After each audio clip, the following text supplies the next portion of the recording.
रामाय रामभद्राय रामचंद्राय वेधसे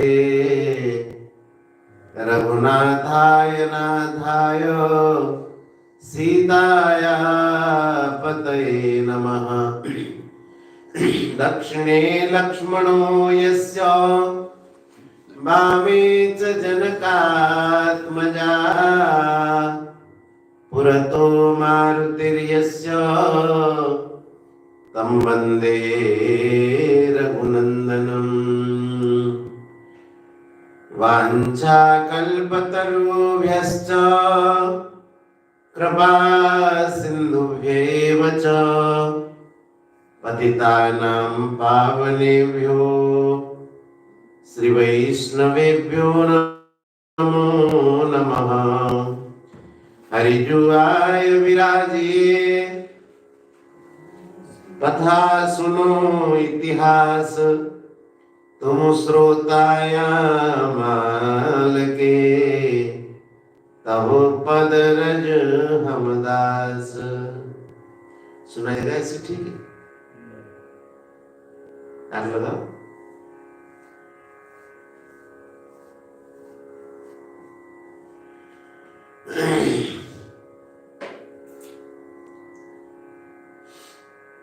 श्री भक्तवंशा कल्पतरु भक्तवत्सल शरणागत वत्सल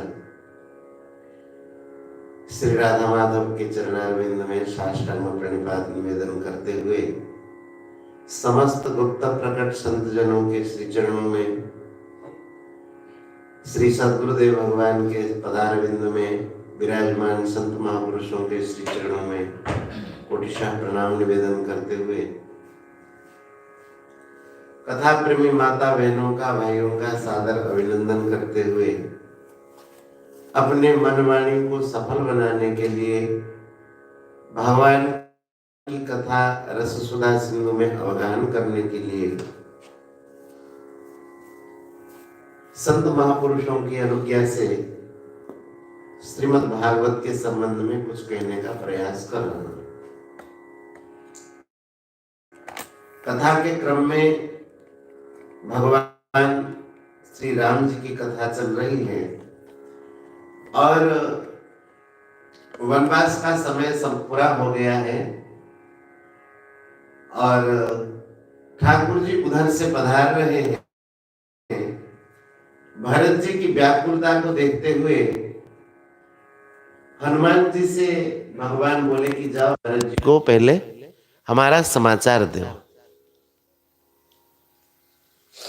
कहीं जाने में थोड़ा सा विलंब हो गया तो अनिष्ट हो जाएगा, इसलिए आप जाइए। तो श्री हनुमान जी गए हैं और भरत जी महाराज को भगवान का समाचार देते हैं।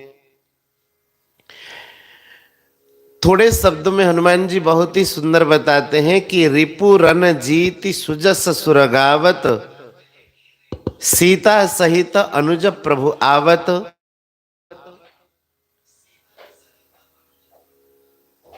भगवान जानकी जी के साथ शत्रुओं को जीत करके जिनका यश देवता लोग गायन कर रहे हैं, ऐसे भगवान लक्ष्मण जी जानकी जी के साथ पधार रहे हैं। देखो, जब हनुमान जी महाराज संजीवनी बूटी लेने गए थे तो अयोध्या होकर के आए। हनुमान जी महाराज जी के हाथ में वह पर्वत, भरत जी ने सोचा कि ऐसे अयोध्या के ऊपर, अयोध्या को प्रणाम किए बिना कौन ऊपर ऊपर जा रहा है भाई। कोई शत्रु ऐसा समझ करके भरत जी ने बाण चलाया और हनुमान जी भगवान के नाम लेते हुए भूमि पर लौट गए, घुटनों के बल पर बैठ गए। श्री हनुमान जी को देखते हुए भरत जी ने कहा कि मैंने सोचा था कि ये कोई शत्रु है, लेकिन ये तो कोई राम भक्त लगते हैं और मैं अगर भगवान का भक्त हूं तो ये राम भक्त सचेत हो जाए। तो हनुमान जी सचेत हुए, घटनाएं सुनाई कि ऐसे सीता जी का रावण ने अपहरण कर लिया और राम रावण दोनों में प्रचंड युद्ध हो रहा है। उस क्रम में हनुमान जी लक्ष्मण जी मूर्छित हुए हैं और उनके लिए हम संजीवनी बूटी लेके जा रहे हैं। तो इस घटना में सब कुछ बताते हैं कि रिपुरन जीती, भगवान का विजय हो गया, भगवान का यश देवता लोग गायन कर रहे हैं और श्री जानकी जी के साथ अनुज लक्ष्मण के साथ भगवान पधार रहे हैं। यह समाचार प्राप्त करके भरत जी महाराज बड़े प्रसन्न हुए और प्रसन्न होकर के भरत जी ने क्या कहा, भरत जी का कोई उपकार अभी नहीं किया था प्रत्यक्ष रूप से हनुमान जी ने, बाकी तो सब ऋणी हो चुके हैं, राम जी भी ऋणी हो चुके हैं, जानकी जी भी और लक्ष्मण जी भी। लेकिन अब भरत जी कह रहे हैं कि भैया हनुमान मैं आपका ऋणी हूं,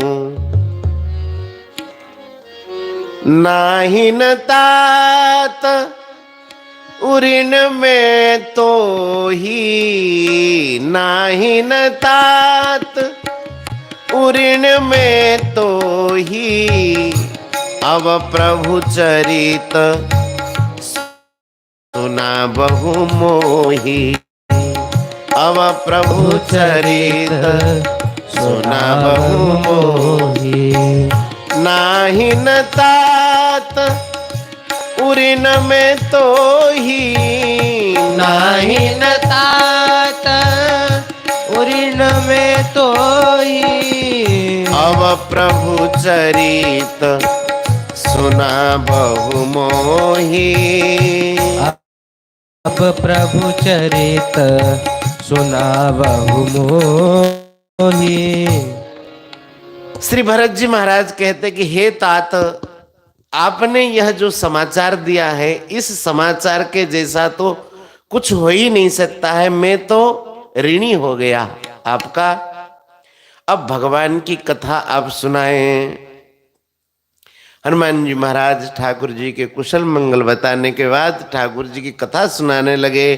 अवध भासियों को ये पता चल गया कि श्री ठाकुर जी वनवास का समय पूर्ण करके अब आ रहे हैं। सबके मन में प्रबल उत्कंठा है, जो जैसे जिस अवस्था में जो जैसा था उसी अवस्था में उठ करके आ गया। देखो ये प्रेम का एक लक्षण है। भागवत में भी देखेंगे कि जब भगवान ने बांसुरी बजाई आज रंगसो मुरारी, भगवान ने जब बंशी बजाई तो गोपियां जैसे जहां पर जिस परिस्थिति में थी ऐसे उठ करके आ गई। सहज श्रृंगार किए सब धाई, तो कहते सहज श्रृंगार क्या है? भक्ति ही सहज श्रृंगार है। अलग से शरीर को सजाने की अपेक्षा नहीं, आवश्यकता नहीं। जिस परिस्थिति में जो जैसे थी गोपी उसी प्रकार से भगवान के लिए दौड़ पड़ी। ये प्रेम का लक्षण है। महर्षि कहते थे जहां काम का विचार हो तो वहां पर व्यक्ति दूसरे को आकर्षित करने के लिए अपने आप को सजाता है। सज धज करके जाएंगे तो दूसरा आकर्षित होगा। लेकिन प्रेम का यही लक्षण है। नगरवासी भगवत दर्शन के लिए बड़े व्याकुल थे, दीर्घ दिन से व्याकुल थे, और जैसे पता चला सब व्याकुल थे और जे जैसे ही तैसे ही उठी धावही, जे जैसे ही तैसे ही उठी धावही, बाल वृद्ध कहाँ संग न लावही, बाल वृद्ध का संग न लावही, जे जैसे ही तैसे ही उठी धावही, जे जैसे ही। एक एक न कहाँ बूझई भाई, बूझई भाई, तुम देखे दयाल रघुराई, तुम देखे दयाल रघुराई। बालकों को और वृद्धों को कहते कि बालकों को और वृद्धों को लेके न जाओ, क्योंकि अगर बालक अगर वृद्ध जाएंगे तो हमारी गति में कमी आ जाएगी, हम जिस गति से जाते हैं उस गति से नहीं जा पाए। इसीलिए कहते बाल वृद्ध कह संग न लावहि, बालकों को वृद्धों को संग में नहीं लाते, और जो जैसे थे उसी प्रकार से उठ करके दौड़ने लगे। जो भगवान के दर्शन करके आए हैं और इधर से जो जा रहे हैं आपस में पूछते हैं, एक एकन कह बूझई भाई, तुम देखे दयाल रघुराई, आपने भगवान का दर्शन किया है। इस प्रकार से यह बात अवध में तुरंत फैल गई और सब दर्शन के लिए आकर के एकत्र हो गए। अवधपुरी भगवान के जो धाम है वो साक्षात चिन्मय धाम है। जैसे वृंदावन में वृंदा महारानी भगवान के लिए सुंदर परिवेश वृक्षलताओं को सजा देती हैं, भगवान के लिए झूला बना देती है। एक जगह तो कोई है वहां कदम्ब वृक्ष में दोने हैं, कौन सी जगह महाराज जी? कादोना, श्याम ढाक। कदम्ब वृक्षों में दोने जैसे पत्तल अपने आप में। अच्छा, महाराज जी कह रहे गांव का नाम ही कादोना है। तो ये जो धाम है भगवान का, ये भी चिन्मय ही है। श्री कृष्णस्य नाम रूप लीला धाम परात् परम, एतत् चतुष्टयम साक्षात सच्चिदानंद विग्रहम। श्री कृष्णस्य नाम रूप लीला और धाम, ये परात् पर है, परम श्रेष्ठ है, भगवत स्वरूप है। एतत् चतुष्टयम साक्षात सच्चिदानंद विग्रहम, ये चारों साक्षात सच्चिदानंद विग्रह है। ऐसे ही अवधपुरी भगवान की पुरी है, भगवान पधार रहे हैं, इसीलिए अवधपुरी अपने आप में वो पुरी सज गई। लोगों ने तो जो सजाया सजाया, लेकिन ऐसी परिस्थिति, ऐसा उत्तम वातावरण हो गया। अवधपुरी प्रभु आवत जानी, भई सकल शोभा के खानी। भगवान के आने पर अवधपुरी सुंदर रूप से सज गई, और भगवान जब आकर के अवध में पहुंचे, अवध की भूमि का पहले स्पर्श किया भगवान ने, और कहा, बंदरों को कहा, मित्रों को कहा कि ये अयोध्या है, इसकी बड़ी भारी महिमा है। यद्यपि सब वैकुंठ समान, यद्यपि सब वैकुंठ समान, यद्यपि सब वैकुंठ बखाना, यद्यपि सब वैकुंठ बखाना। वेद पुराण विदित जगु जाना, वेद पुराण विदित जग जाना। भगवान ने कहा कि हे मित्रों, यद्यपि वैकुंठ का नाम प्रसिद्ध है अथवा साकेत का नाम प्रसिद्ध है, वेद पुराणों में यह प्रसिद्ध है और जगत भी यही जानता है वैकुंठ भगवान का नित्य धाम है। और साकेत भी भगवान का नित्य धाम है। यद्यपि ऐसा सब लोग जानते हैं, लेकिन एक गुप्त बात मैं बताता हूं, वैकुंठ तो है ही, लेकिन अवधपुरी जैसा मुझे वैकुंठ भी प्रिय नहीं है, साकेत भी प्रिय नहीं है। अवधपुरी सम प्रिय नहीं सो, अवधपुरी सम प्रिय नहीं सो, अवधपुरी सम प्रिय नहीं सो, अवधपुरी सम प्रिय नहीं सो। यह प्रसंग जानई को, यह प्रसंग जानही को।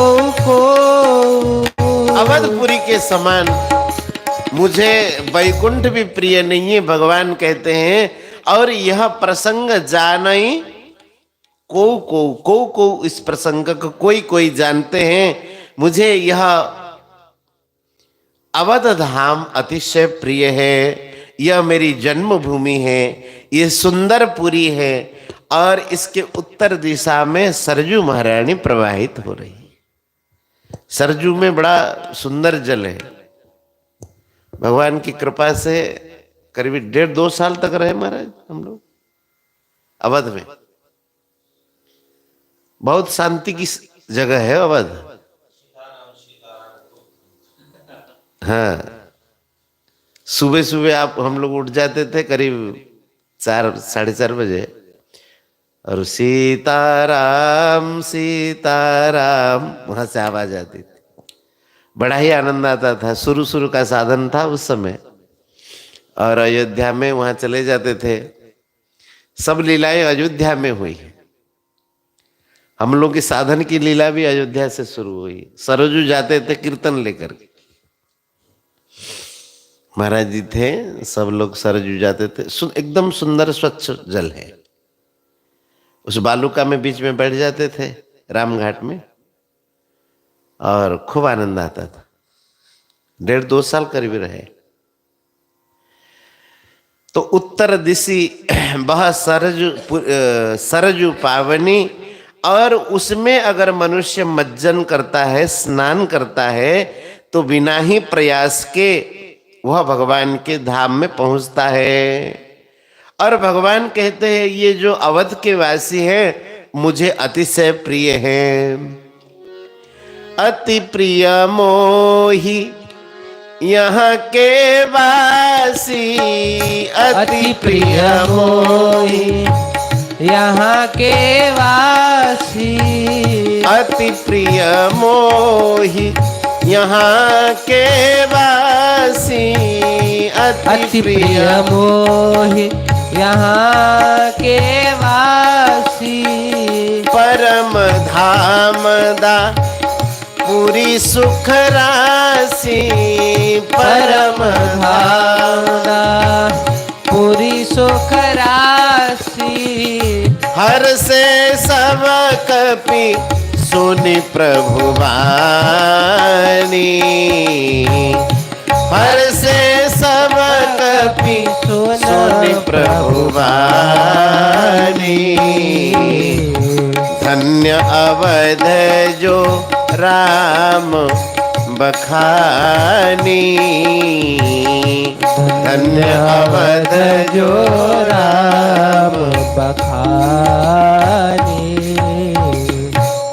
भगवान की बात सुन करके जितने भी भगवान के सखा थे और बंदर भालू थे भगवान के सहचर, वे धन्य धन्य कहने लगे कि देखो अवध की क्या महिमा है। भगवान अपने मुख से ही अवध की महिमा बता रहे हैं। उधर से श्री भरत जी महाराज जी के साथ श्री गुरुदेव आए हैं, माताएं आई हैं, और अवधवासी सब लोग आए हैं। तो भगवान अनेक रूप धारण करके सबके साथ एक साथ मिल रहे हैं। भरत जी महाराज कैसे लगते हैं? आए भरत संग सब लोगा, कृषतन श्री रघुबीर वियोगा। भगवान के वियोग में भरत जी का शरीर कृश हो चुका है, लेकिन तेज में कोई कमी नहीं है। दीन देह दिनहु दिन दूबर होई, शरीर में तो दुर्बलता है, लेकिन भगवत भजन का तेज उनके भीतर प्रकाशित हो रहा है। देखो, शरीर मोटा हो जाना तेज का लक्षण नहीं है। तेज जो होता है भजन की शक्ति से तेजियान होता है। कोई कोई भोंदू जैसे मोटे हो जाते हैं, लेकिन अगर भजन भक्ति नहीं, ब्रह्मचर्य नहीं, तो उसका तेज नहीं होगा उसमें। जो महापुरुष है वे जानते हैं कि शरीर की दुर्बलता नहीं है। महाभारत में तो एक बड़ा सुंदर भाव देते हैं, बोले कृश कौन है? कृश माने दुर्बल। यह कृशार्थ कृशगवः कृशभृत्य कृशातिथि। बोले यह कृशार्थ जो धन से दुर्बल है वो कृश है। कृशगवः जिनकी गाय नहीं है वो कृश है। यह कृशार्थ कृशगवः, गौवे ही नहीं है। पहले जमाने में कभी जिनकी गाय ज्यादा होती थी वे धनवान माने जाते थे। आज भी जिनके पास गोधन है, आप लोग देखेंगे वो भीतर से स्ट्रांग है, पैसे से भी मजबूत होंगे।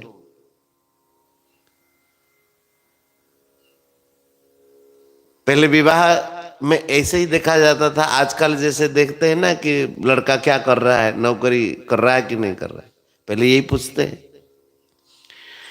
पहले देखते थे इसके घर में कितनी गायें हैं, तो पहले देखने के लिए नाई आते थे। नाई आता था तो लड़की वाले अथवा लड़के वाले क्या करते थे, जैसे अब कितनी गाय हैं तो नाई कैसे गिनेगा, तो खूंटे देख करके नाई को पता चलता था इतने खूंटे गाड़े हुए हैं तो इतनी गौएं हैं। तो लड़के वाले क्या कर देते थे, लड़की वाले देखने आने वाले हैं तो क्या कर देते थे, जैसे 10 गौएं हैं तो 20 खूंटे गाड़ देते थे।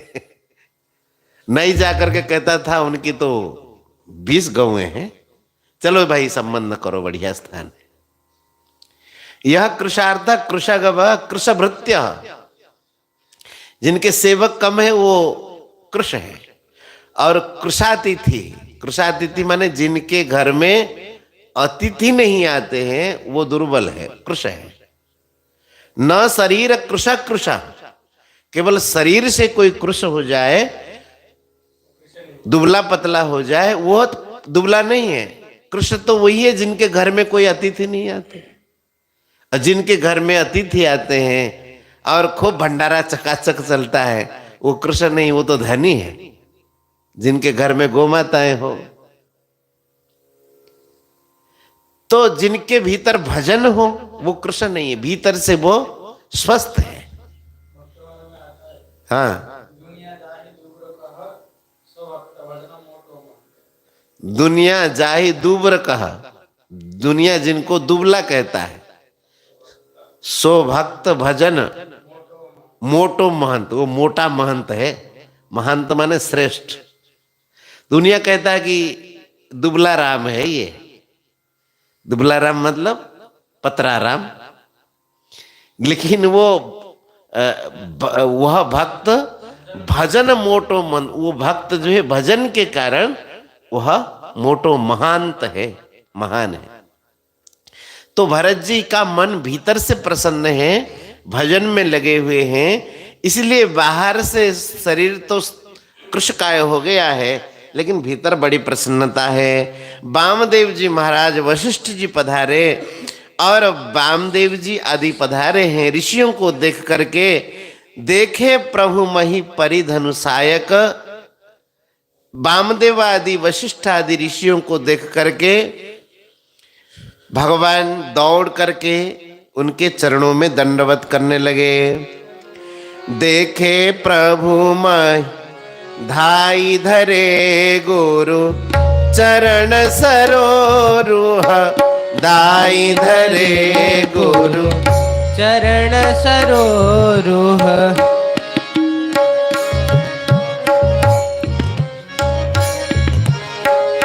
धाई धरे गुरु चरण सरोरुह धाई धरे गुरु चरण सरोरुह अनुज सहितति पुलक तनुरुह अनुज सहित पुलक तनुरुह धाई धरे गुरु चरण सरोरुह धाई धरे गुरु चरण सरोरुह। गुरु जी को देख करके राम जी और लक्ष्मण दोनों जाकर के गुरु जी के चरणों में साष्टांग प्रणाम किया और भरत जी महाराज आकर के राम जी के चरणों में प्रणाम करते। गहे भरत पुनि प्रभु पद पंकज नमत जिनहि सुर सूरज मुनि शंकर अज। सुर नर मुनि सब जिनके चरणों में प्रणाम करते हैं, ऐसे भगवान के चरणों में भरत जी महाराज प्रणाम करते हैं। भगवान बार बार चाहते हैं कि भरत जी को हृदय से लगाए, गले लगाए, लेकिन भगवान के चरणों में पढ़ करके भरत जी आनंद का अनुभव करते हैं। परे भूमि नहीं उठत उठाए बर करी कृपा सिंदूर लाए। भरत जी को उठाना चाहते हैं राम जी, लेकिन भरत जी उठना नहीं चाहते हैं। बरबस भगवान जैसे कोई रंक अपने अमूल्य निधि को उठा ले, उसी प्रकार से भरत जी को भगवान ने हृदय से लगाया उठा करके। श्यामल गात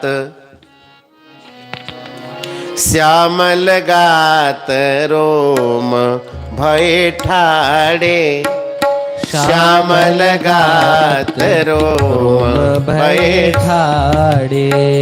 नवराजीव नयन जल बाड़े नवराजीव नयन जल बाड़े।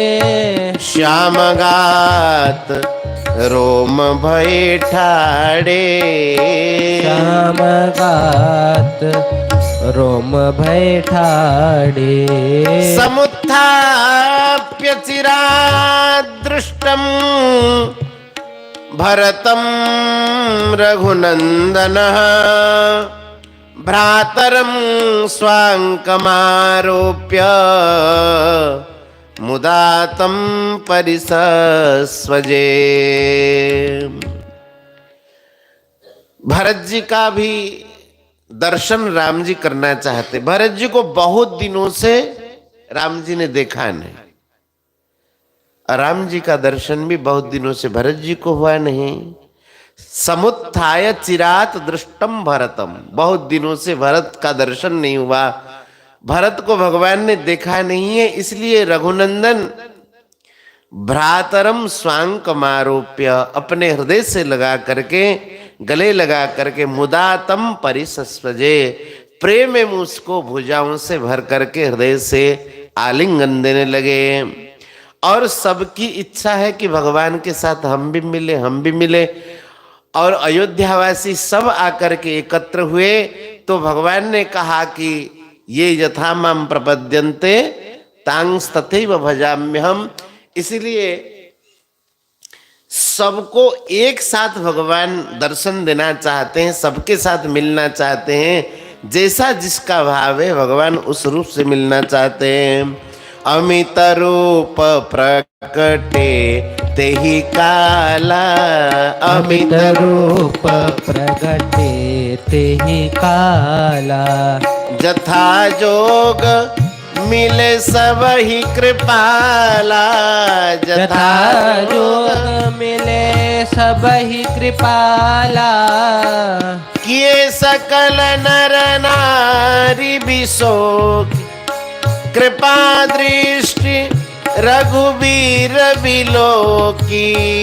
कृपा दृष्टि रघुवीर बिलोकी। ये सकल नर नारी बिसोकी। ये सकल नर नारी बिसोकी। कृपा दृष्टि रघुवीर बिलोकी। कृपा दृष्टि रघुवीर बिलोकी। भगवान अमित रूप होकर के, अमित का मतलब जिसकी कोई सीमा नहीं है, अमित रूप होकर के भगवान उस समय प्रकट हुए और जैसा जिसका भाव था, सखाओं के साथ सख्य भाव से, माताओं के चरणों में पुत्र भाव से, जिसका जैसा भाव था भगवान उस प्रकार से सब से मिले और कृपा दृष्टि से सबको देख करके, सबके ऊपर कृपा दृष्टि विस्तार करके भगवान ने सबको विरह का जो दुख था उससे सुखी कर दिया, आनंदित कर दिया। कौशल्यादि माताएं सब दौड़ करके भगवान को, राम लक्ष्मण को हृदय में लगाना चाहती हैं। कौशल्यादि मातु सब धाई निरकी बच्छ जनु धेनु लबाई। कौशल्यादि माताएं सब दौड़ करके जा रही हैं, कैसे? जैसे बछड़े को देख करके गौएं दौड़ती है। देखो यहां एक बड़ा सुंदर भाव देते हैं कि बछड़े घर में और गौएं जाती है जंगल में चरने के लिए, तो जंगल में चरती हुई गौएं जब बछड़ों के लिए दौड़ती है, घर में बछड़े होते हैं, लेकिन यहां विपरीत है। जंगल से तो भगवान आए हैं, घर में तो माताएं हैं,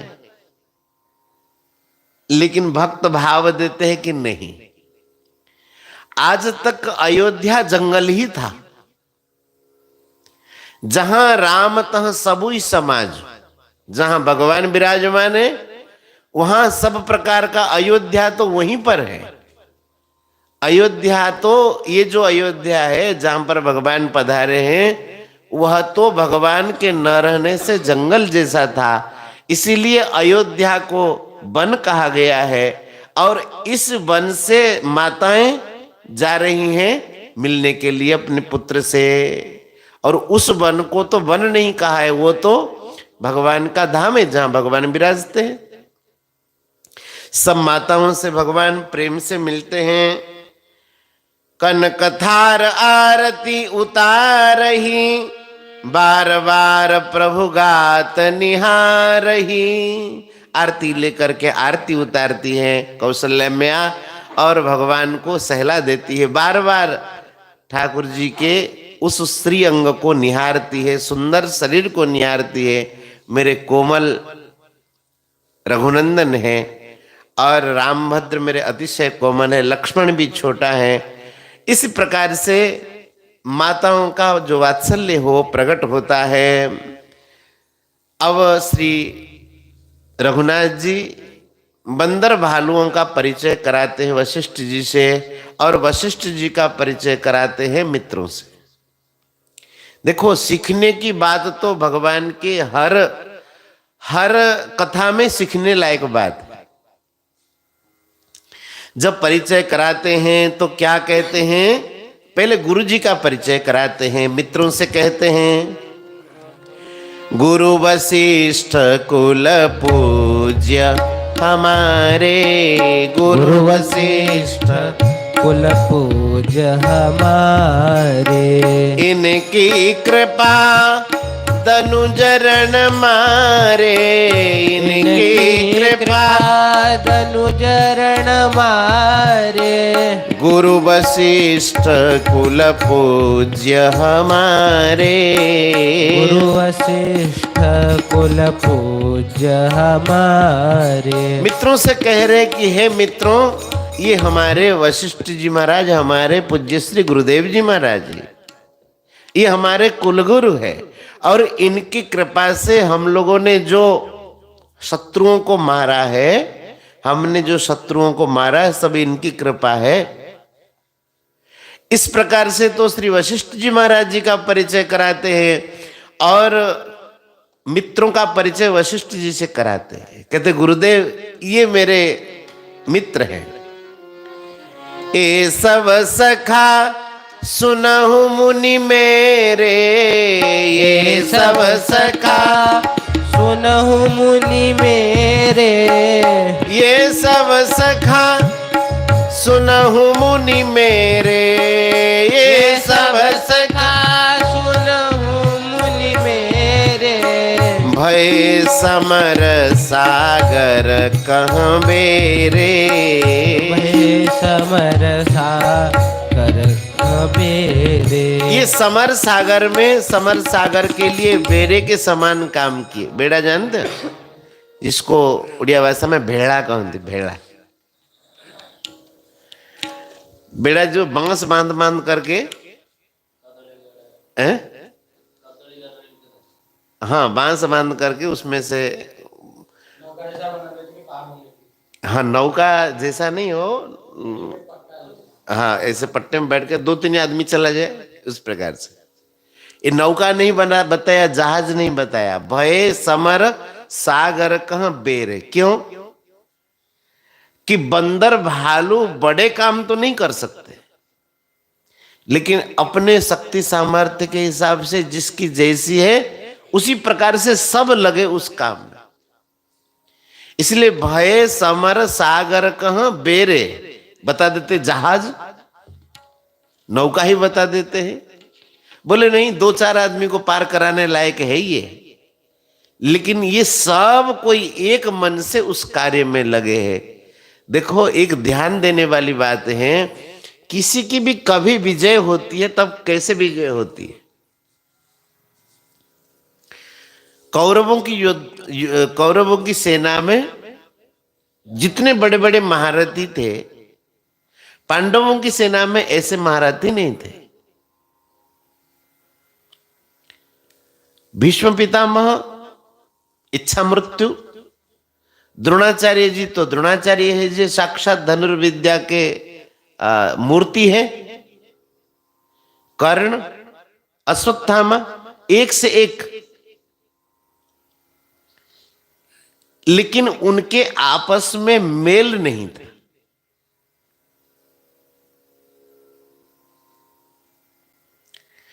और बताइए, कर्ण जैसा महारथी मात्र 1.5 दिन युद्ध किए, 1.5 दिन या 2.5 दिन। कर्ण जैसा महारथी 2.5 दिन नहीं, 10 दिन तो भीष्म जी का है, 5 दिन द्रोणाचार्य जी का है, 15 दिन हो गया। और 1.5 दिन कर्ण के युद्ध का, 1.5 दिन में कर्ण 18 दिन हुआ था ना, 15 फिर 2.5 दिन होगा। उसके बाद तो और कौन बने? शल्य बना था, शल्य बने थे, वो आधे दिन के बने। इस प्रकार से हो गया 2.5 दिन। कर्ण जैसे महारथी मात्र 2.5 दिन युद्ध, क्यों? शल्य को उन्होंने सारथी के रूप में वर्ण किया। और शल्य एक काम करते थे, उड़ीसा में भी कहते हैं शल्य सारथी। शल्य सारथी क्यों कहते हैं? हर समय रथी को दबा करके रखे। जब कभी कर्ण तेज में आए, उसको कह देते थे अरे तुम अर्जुन से नहीं लड़ पाओगे। प्रकार प्रकार के उदाहरण देते थे। ये बड़ा सुंदर महाभारत में कथाएं हैं हमारे। एक बार कर्ण आ गया कि अब अर्जुन को समाप्त करता हूं, तो ये कथा सुनाने लगे शल्य। बोले तुमको एक कथा सुनाता हूं। एक कौवा था, एक हंस था। अब उसी युद्ध क्षेत्र में कथा चल रही है। बोले कौवा था, हंस था, आपस में दोनों का शर्त यह लगाया गया कि कौवा कहा कि मैं 18 प्रकार के उड़ान जानता हूं, सीधा उड़ता हूं, तिरछा उड़ता हूं, और हाँ आगे पीछे उड़ता, 18 प्रकार का उड़ान जानता। हंस को बोला कि तुम कितने प्रकार के जानते हो? बोले हम कोई जानते थोड़ी, हम तो ऐसे पंख खाली हिला देते हैं, उड़ना उड़ना हमको बहुत ज्यादा नहीं आता। कौवा ने कहा कि नहीं, हमारे साथ उड़ो, नहीं तो हार मानो। तो अब हंस ने कहा कि भाई तुम ज्यादा जिद्दी करते हो तो चलो कर देते हैं। कहां उड़ेंगे? समुद्र के भीतर। यहां उड़ने पर तो फिर थक जाओगे, तो फिर रह जाओगे कहीं भी पेड़ में। तो हंस ने कहा कि समुद्र में उड़ते हैं। हाँ, कौवा ने भी कहा, हंस ने कहा कि ठीक है, समुद्र में ठीक ही है, पता चलेगा कि कौन कितना उड़ पाता है। महाराज ये जो कौवा जो है वो उड़ने लगा। अब शुरू में तो बहुत तेज दिखाने लगा, वो फर्र करके उड़ जाए और प्रकार प्रकार के पैंतरा मार करके कभी तिरछा, कभी सीधा, कभी आड़ा तिरछा उड़ने लगा। हंस तब जो है पीछे रहा, लेकिन जैसे ही कुछ दूर तक गया और हाँफने लगा। कौवा की ताकत कितनी है, और हाँफ करके वो समुद्र के जल में डूब करके वहीं पर मर गया। तब हंस महाराज आराम से धीरे धीरे धीरे धीरे चलने लगे। वो तो आगे छलांग लगने लगे। जैसे कौवा डूबने लगा पानी में, त्राही त्राही करने लगा। ऐसे ही कर्ण तुम कौवे के समान हो। अर्जुन के जैसे तुम उड़ नहीं सकते हो, अर्जुन हंस है।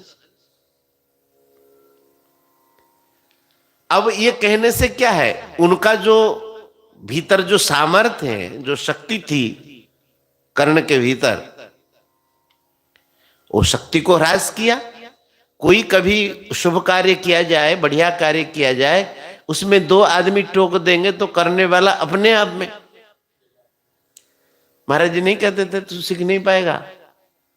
उस सीखने की ताकत उसमें है, लेकिन उसको टोक दो तू कर नहीं पाएगा, पहले डर जाए।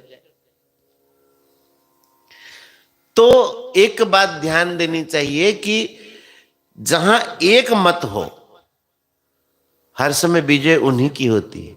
इसे भगवान तो पांडवों के पास थे ही, और जहां एक मत न हो, आपस में ही भेदभाव हो, तो समझना चाहिए विजय उनकी होगी नहीं। किस कथा से उधर गए? हाँ, ये कह रहे थे भय समर सागर कह बेरे। ये सब समर रूपी सागर में सब अपने अपने थोड़े थोड़े थोड़े थोड़े ताकत को लगा करके बहुत ताकत हो गई, और असुरों में सब में एक मत था नहीं। तो भगवान कह रहे हैं कि गुरु ये सब सखा सुनहु मुनि मेरे, भय समर सागर कह बेरे, मम हित लागी जन्म इनहारे।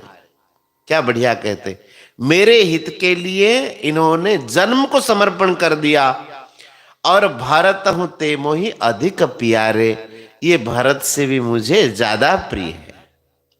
अच्छा, भगवान को पूछा जाए कि प्रभु गुरु कृपा से युद्ध में आप विजयी हुए, कृपा गुरु की रही, और समर सागर में बेड़े के समान काम किए ये बंदर भालू, काम सब बंदर भालुओं ने किया, गुरु की कृपा।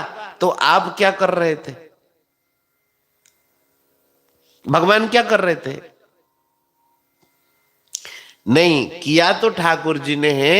ये एक जीवन में सीखने वाली बात है कि कभी भी यश व्यक्ति अपने में न ले, मेरे से हो गया।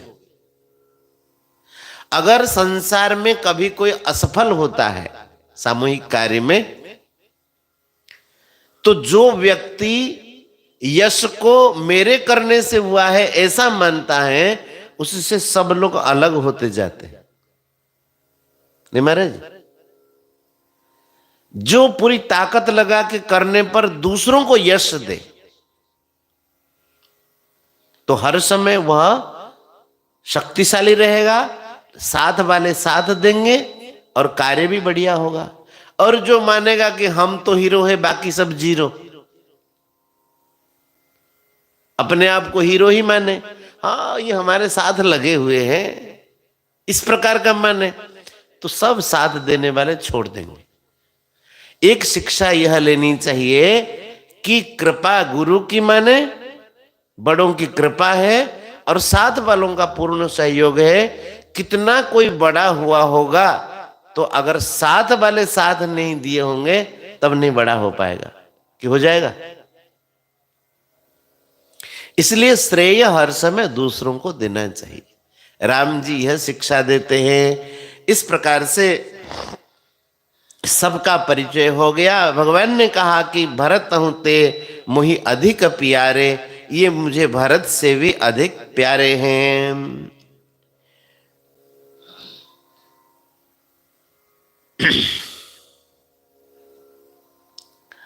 यह सुनने के बाद श्री भरत जी महाराज सुग्रीव के प्रति कृतज्ञता प्रकाशित करते हैं। इसलिए कृतज्ञता प्रकाशित करते हैं कि भरत जी ने जो भगवान का साथ दिया, बंदर भालुओं के तो प्रमुख है सुग्रीव जी ना, तो सुग्रीव जी ने जो भगवान का साथ दिया, माता सीता के अन्वेषण में सहयोग किया, इसलिए श्री भरत जी महाराज कहते हैं त्वमस्माकं चतुर्णां तु भ्राता सुग्रीव पंचमः शत्रुघ्नश्च तदा राम मभिवाद्य सलक्ष्मणम् त्वम् अस्माकं चतुर्णां तु भ्राता सुग्रीव पंचमः। भरत जी कह रहे हैं कि भैया सुग्रीव, हम चारों भाई तो है ही, लेकिन आप भी हमारे भैया ही हो, पांचवें भैया आप ही हो। और तब जो है शत्रुघ्न जी और राम जी, शत्रुघ्न जी राम जी के चरणों में प्रणाम करते हैं और लक्ष्मण के चरणों में भी शत्रुघ्न जी प्रणाम करते हैं, और लक्ष्मण जी भरत जी के चरणों में प्रणाम करते हैं। इस प्रकार से भाइयों का आपस में मेल मिलाप होता है। भरत जी अपना भाव व्यक्त करते हैं, प्रभु आज मैं बहुत प्रसन्न हुआ, आपको देख करके मुझे ऐसा पता चला कि आप जो कहते हैं वही करते हैं। राज्य में तन्यासभूतम मया निर्यातितम तव अद्य मे सफलम जन्म फलितो मे मनोरथ। श्री भरत जी ने कभी अयोध्या को अपना राज्य करके माना नहीं। भगवान के चरण पादुका को सिंहासन पर विराजमान करके सेवक के समान हर समय भरत जी महाराज सेवा करने लगे। आज कह रहे हैं भरत जी महाराज, प्रभु राज्य में तन न्यास भूतम, ये जो राज्य है वो कैसा है? न्यास भूतम। न्यास भूत माने संपत्ति तो आपकी है, कुछ दिनों के लिए आपने हमें दे दिया था। संसार में उन्नति तभी होती है कहीं भी जब हम किसी भी संस्था को और किसी भी संपत्ति को भगवान का मानते हैं और हम लोग मुनिव के समान भगवत सेवा करते हैं, तभी जाकर के संपत्ति में अभिवृद्धि होती है और सब प्रकार की सुख सामग्री बनी रहती है। भरत जी महाराज कहते राज्यम एतत् न्यासभूतम, ये कैसा राज्य है? न्यासभूत। न्यासभूत मतलब आपने कुछ दिनों के लिए राज्य संचालन का मुझे अधिकार दिया था, और वह राज्य आपका तो राज्य था ही, अपनी संपत्ति हो तो बेपरवाह हो जाए तो कोई दिक्कत नहीं है, लेकिन दूसरे की संपत्ति अगर दी गई तो उसमें ज्यादा सावधानी की आवश्यकता है। लोगों का तो ऐसा है, अपनी संपत्ति में ज्यादा सावधानी रखते हैं, नहीं? दूसरे के जेब से अगर खर्च करना है तो 10 की जगह 50 खर्च कर देंगे, लेकिन अपने जेब से अगर करना हो 5 तक पहुंच जाए तो बहुत है, और कम कहां है पैसा। न्यासभूतम, जो दूसरों की चीज रखी हुई है उसका ज्यादा ख्याल देना चाहिए। तो भरत जी महाराज कहते हैं कि भगवान ये जो राज्य है आपका है, और मैंने तो केवल सेवक के समान इसको संचालन किया है। अद्य में सफलम जन्म फलितो में मनोरथ, आज मेरा जन्म सफल हुआ, मेरा जो मनोरथ रूपी बेली है उसमें आज फल आया। मैं यही चाहता था कि राजा आप बने और हम सब सेवक बने। आज तक विधाता की वाम दृष्टि के कारण इतना विभ्राट हुआ है, लेकिन मेरा मनोरथ आज सफल हो गया।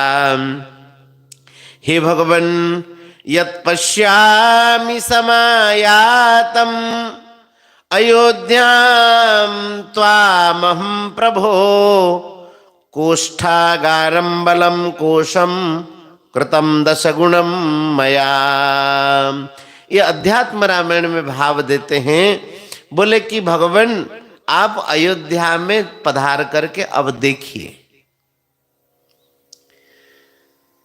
जिस परिस्थिति में आप मुझे ये दिए थे अयोध्या को, आज आप देखिए कोष्ठागारम, वो कोष धन और अयोध्या का निर्माण भी और बलम सेना भी सब हमने 10 गुना बढ़ा दिया। अच्छा, 10 गुना कैसे बढ़ गए?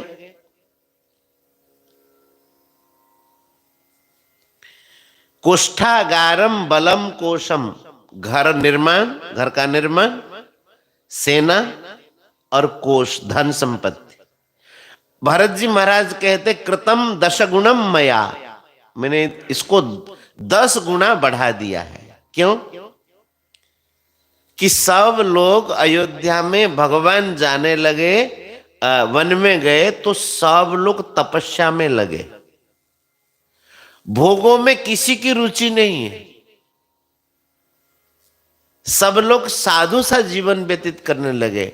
और जिस संस्था में सब त्यागी होते हैं वह संस्था फूलता फलता है, और जिस संस्था में सब जेब भरने वाले होते हैं, हाँ, वो संस्था डूब जाए, क्योंकि सब खाने वाले। और भगवत भजन से सब कुछ बढ़ता है, ये बताना चाहते हैं। जब सब भगवान के भजन में लगने लगे, लोग सोचते हैं सब भजन में लग जाएंगे तो आपको खाने को कौन देगा। एक कोई बोले थे ना सेठ जी को, बोले कि सेठ जी को या महाराज जी को, बोले महाराज सब भगवान के भजन में लग जाएंगे तो साधुओं को रोटी कौन देगा। गृहस्थ कमाने वाले नहीं। एक बार तो हम लोगों के सामने ही महाराज जी ने कहा कि तुम लोग को लगता है कि हमारे लिए ही कमाई करते हो। ये नोखा की बात होगी। महाराज जी से किसने कहा कि महाराज जी हम लोग अगर भजन में लगे पैसा कमाना छोड़ दे तो आप लोगों को रोटी कौन देगा। तो महाराज जी ने कहा कि हम लोगों की चिंता आप लोग मत करो, अब भजन में लगो, कमाई छोड़ दो। लगता है कि तुम हमारे लिए ही सब कमाई करते हो। और सेठ जी ने कहा था, महाराज जी ने कहा था कि सब अगर भजन करने लगेंगे तो ये रोटी जो है पेड़ में लटकने लगेगी, क्योंकि भगवत भजन से सब कुछ बढ़ता है। ये भरत जी महाराज कह रहे हैं कि सब कुछ हमने 10 गुना बना दिया। और उसके बाद खूब आनंद मंगल अयोध्या में हो रहा है, और राम जी का अभिषेक के लिए तैयारी। सब द्विज देहु हरसि अनुशासन, रामचंद्र बैठहि सिंहासन। वशिष्ठ जी ने कहा कि सबको आज्ञा दी कि अब राम जी की तैयारी करिए। भगवान ने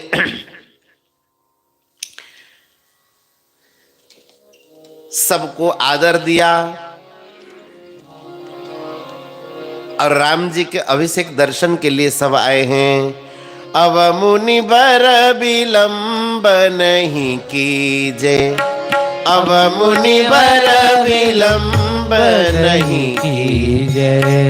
महाराज कह तिलक करीजे, महाराज का तिलक करीजे। सुनत वचन जहाँ तहाँ जन धाये, सुनत वचन जहाँ तहाँ जन धाये। सुग्रीवादि तुरत अनवाए, सुग्रीवादि तुरत अनवाए।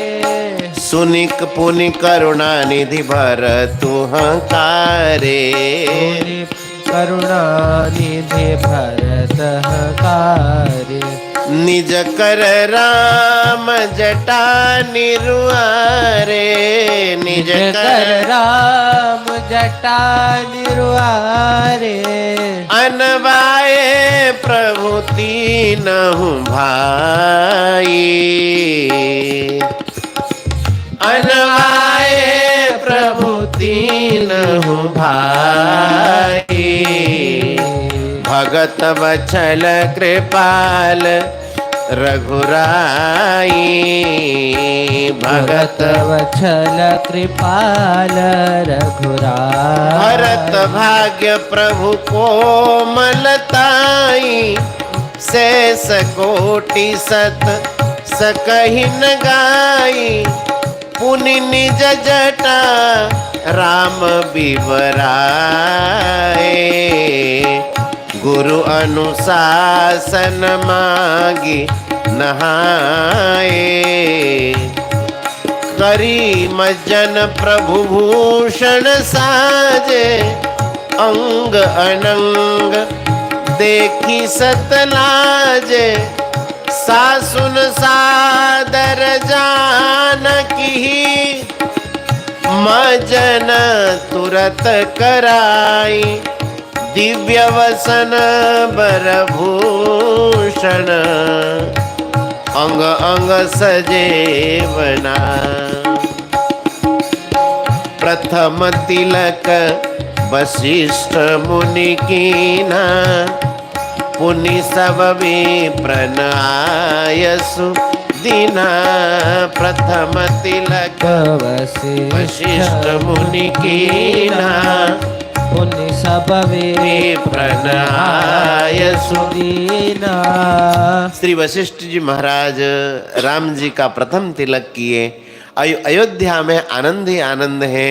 श्री राम राजा हुए और शिव जी भगवान आकर के ठाकुर जी की शोभा का वर्णन करते हैं। कैसे देखते हैं? श्री सहित दिनकर वंश भूषण, काम बहु छवि सोहई। नव अम्बोधर बर गात अंबर, पीत सुरमन मोहई। मुकुटांगदादि विचित्र भूषण, अंग अंगनि प्रति सजे। अम्बोजनयन विशाल, अम्बोजनयन विशाल। जे ज्ञान मान विमत तव वरणी, भगति नादरी। ते पाए सुर दुर्लभ पदादपि, पतत हम देखत हरि। विश्वास करी सब आस परि, हरिदास तब जय होई रहे। जपि नाम तब बिनु श्रम तरहि, भवनाथ सो समरामये। भवनाथ सो समराम हे। भगवान शंकर आकर के राज्याभिषेक दर्शन करते हैं और स्तुति करते हैं। जय राम रमारमणं समनं भवताप भयाकुल पाहि जनम। अवधेश सुरेश रमेश विभु शरणागत मागत प्राहि प्रभु। बहुरोग वियोग निलोग है भवदंघ्रि निरादर के फले। भव सिंधु अगाध परे नरते पद पंकज प्रेम न जे करते।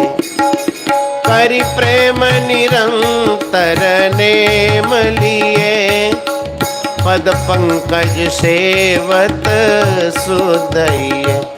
सममानी निरादर आदर ही सब संत सुखी विचरन्ति। बार बार बर मागौ हर्षि देहु श्रीरंग। पद सरोजन पाइनी भक्ति सदा सत्संग। भगवान शंकर कहते बार बार वर मांगहूं हर्षि देहु श्रीरंग।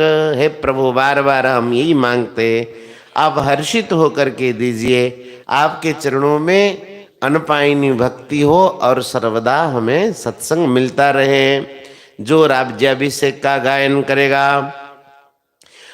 राज्याभिषेक गायन का क्या फल होगा, फलश्रुति क्या है? सुनहि विमुक्त विरत और विषयी लहई भगति गति संपत्ति नहीं। जो जिस प्रकार का भाव रखता है, जो विरक्त हैं विमुक्त हैं वे तो भक्ति प्राप्त करते हैं, और जो विषयी हैं विषय चाहते भगवान उसको विषय भी दे देते हैं। और श्री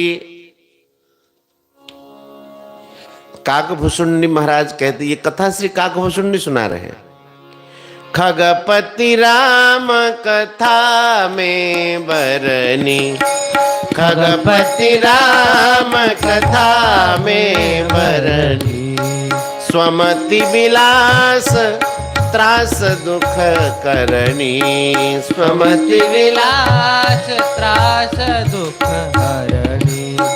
खगपति राम कथा में बरनी, खगपति राम कथा में बरनी। भगवान की कथा श्री काकभूषुंडी महाराज गरुड़ जी से सुना रहे हैं। इसमें 4 श्रोता वक्ता है राम कथा में। कौन कौन?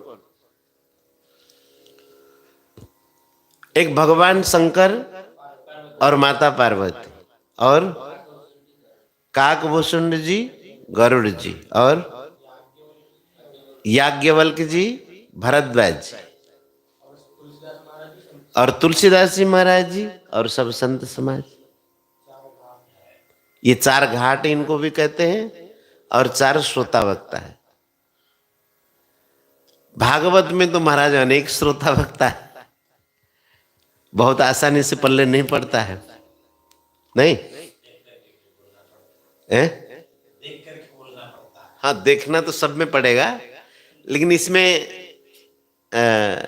सीधी सीधी है, और लेकिन मार्मिक भी बहुत है। रामायण भी बहुत मार्मिक है, और एक ही कथा भगवान की।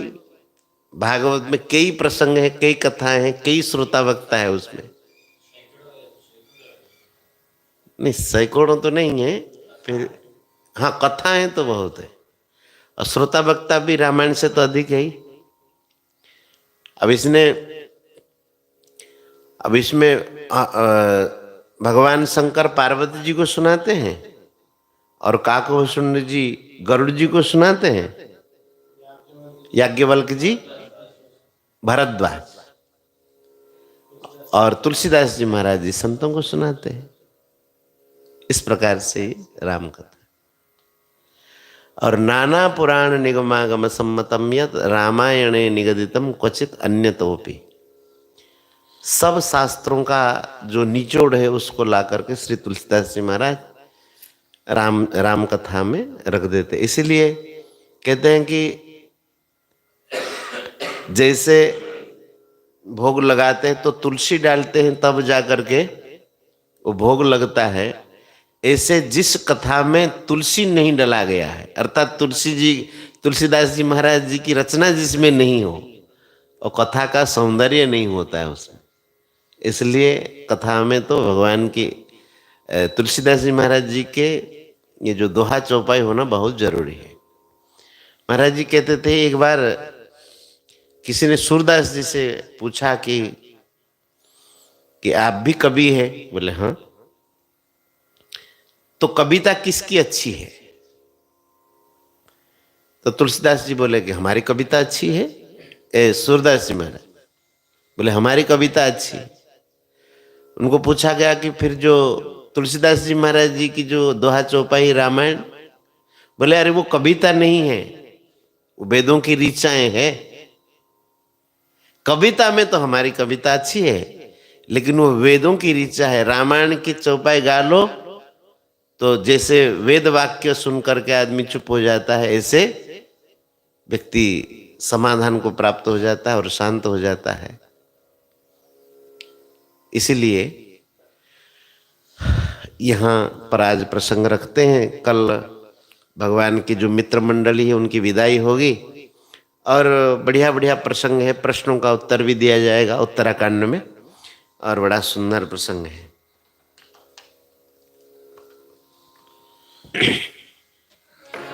श्री राम जय राम जय जय राम, श्री राम जय राम जय जय राम, श्री राम जय राम जय जय राम, श्री राम जय राम जय जय राम, श्री राम जय राम जय जय राम, श्री राम जय राम जय जय राम, सीता राम राम राम, सीता राम राम राम, सीता राम राम राम, सीता राम राम राम, सीता राम राम राम, सीता राम राम राम, सीता राम राम राम, राजा राम राम राम, सीता राम राम राम, राजा राम राम राम, सीता राम राम राम,